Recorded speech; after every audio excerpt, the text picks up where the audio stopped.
कैसे हैं दोस्तों। उम्मीद है कि आप बढ़िया होंगे, फिटफाट होंगे, खुशबाश होंगे और जहां कहीं भी होंगे हमेशा की तरह हंसते और मुस्कुराते होंगे। मैं हूं आपका मेज़बान मोहम्मद तैयब।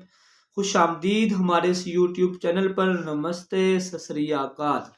तो गाइस, आज हम आपके लिए जो वीडियो लेकर आए हैं जिस पर हम रिएक्ट करेंगे उसका टाइटल है इलेक्ट्रॉनिक रुपीज़।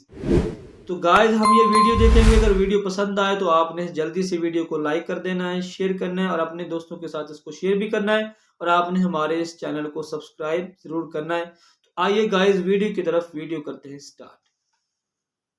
इससे सरकार क्या हो गई, परेशान हो गई। उसने क्या लाया, ई रूपी। अब महिला लोग को अगर पढ़ने के लिए पैसा दिया जाएगा ना, ई रूपी पकड़िए। यानी जिस चीज के लिए दिया गया है ना, आप उसी के लिए यूज कर सकते हैं, क्योंकि इसमें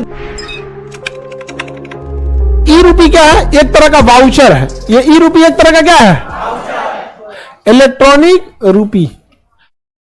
ये क्या है, वाउचर है। मतलब समझिए ध्यान से, भारत सरकार परेशान हो गई थी कि अगर वो महिलाओं के अकाउंट में पैसा भेजती थी कि महिलाएं इस पैसे से शिक्षा ग्रहण करेंगी, सपोज कीजिए, तो दिक्कत क्या होता था योजना का, कि योजनागत व्यय डिरेल्ड हो जाता था। डिरेल्ड का मतलब कि अगर किसी महिला के अकाउंट में गया 1000 रुपए और यह कहा गया कि इससे महिला शिक्षा लेगी, लेकिन गरीबी भारत में इतना है कि उससे मां बाप उसका पैसा लेके घर का राशन ले आ देते थे, उसका पैसा तो गया, समझा कि नहीं। तो इससे सरकार क्या हो गई, परेशान हो गए। तो उसने क्या लाया, ई रूपी।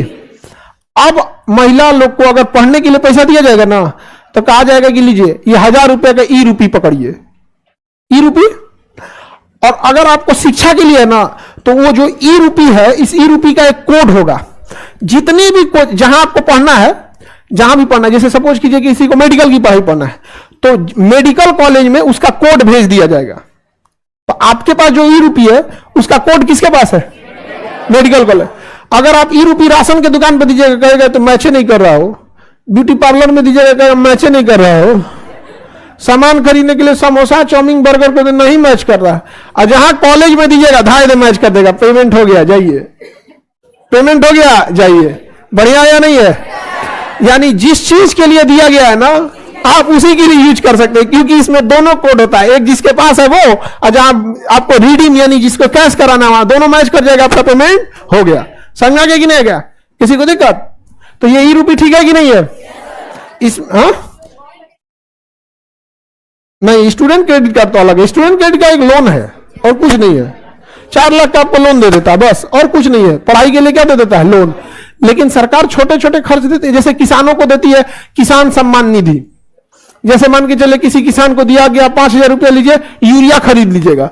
बिल्कुल भाई, बहुत ही अच्छा स्टैंड जो लिया है ना भारत सरकार ने, इसमें कोई जनाब ना कोई शक नहीं है। बहुत ही अच्छा स्टैंड लिया है कि अगर महिलाओं को पढ़ाई के लिए कुछ रुपीस दिए जाते थे तो वो उनकी पढ़ाई पे नहीं लगते थे। यानी कि वो कभी घर का राशन आ जाता था, कभी वो किसी और पैसे में यानी कि खर्च कर देते थे। तो जिस मकसद के लिए वो पैसा दिया जाता था, उस मकसद के लिए वो पैसा खर्च नहीं होता था। तो जिसकी वजह से जो पढ़ाई थी वो रुक जाती थी, या कोई इस तरह के मसले मसाइल जो है ना वो दरकार होते थे।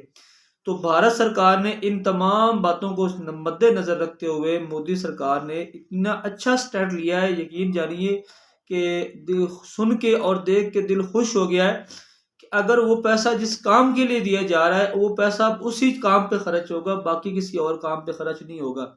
यानी कि आपको वो अगर पैसे दे रहे हैं, कोई महिला है या कोई लड़का है या कोई भी है, अगर वो पढ़ना चाह रहा है या उसकी स्टडी के लिए, उसकी पढ़ाई के लिए उनको पैसा मिल रहा है गवर्नमेंट की तरफ से। तो अक्सर ऐसा होता था कि वो जो उनके फादर मदर जो है, या घर के राशन के लिए कुछ ऐसे मसले मसाइल की वजह से अगर वो पैसा वो वहाँ नहीं लगा पाते थे, वो पैसा निकाल कर खुद खर्च कर लेना।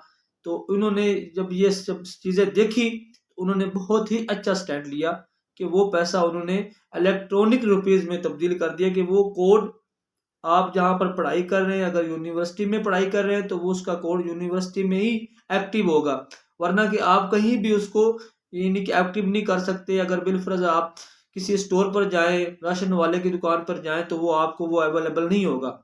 अवेलेबल कहाँ होगा कि जिस काम के लिए आपको वो पैसा दिया गया उसका वो कोड वहाँ होगा, और वो आपको लिखवाना पड़ेगा कि हमने इस मकसद के लिए ये पैसा लिया है, या जो भी दे रहा है गवर्नमेंट की तरफ से मिल रहा है, या मोदी सरकार की तरफ से मिल रहा है या भारत सरकार की तरफ से वो पैसा मिल रहा है, तो वो पैसा आप वहां ही खर्च कर सकेंगे जहां जिस मकसद के लिए वो पैसा मिला है। तो यकीन जानिए बहुत ही अच्छा स्टैंड है, बहुत ही अच्छी सोच है और बहुत ही अच्छा काम किया सरकार ने। अब वो पैसा ऐसे ही ज़ाया नहीं होगा, बल्कि जिस मकसद के लिए पैसा मिला है उसी मकसद के लिए वो पैसा इस्तेमाल होगा। तो बिल्कुल बहुत अच्छा स्टैंड है भाई। ये वीडियो देखी और देख के बहुत ही अच्छा लगा, मज़ा आया। और